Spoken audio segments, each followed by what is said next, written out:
เฮ็ดเฟืองพ่อปู่แม่ย่าเอ้ยมาเด้อมากินข้าวลูก มาได้แต่ลูกเอ้ยลูกไผ่คงกินแล้วนะเพิ่นเอ้ยมากินแล้วแก้ว แล้วระบบลูกไผ่ให้ท่าน แล้วแล้ว โอ้ท่านมา ลองเบิ่งมาดิสีมือลูกไผ่สด มาจิบข้าวกันหนึ่งฮ้อนๆมาเนี่ย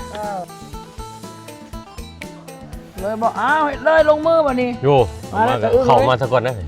มาเลยลูกไผ่กินน้ำเดียวเลยลูกไผ่บอกกล้ากินมือตัวเอง ใส่เห็ดเพืองนี่บ่เลยพาทุกนางดาทำเลย ลูกไผ่เฮ็ดเด้อนี่ เป็นไงแม่เฮ็ดขายได้บ่รสชาติแบบนี้ ครับลูก เซฟไปดีเด้อ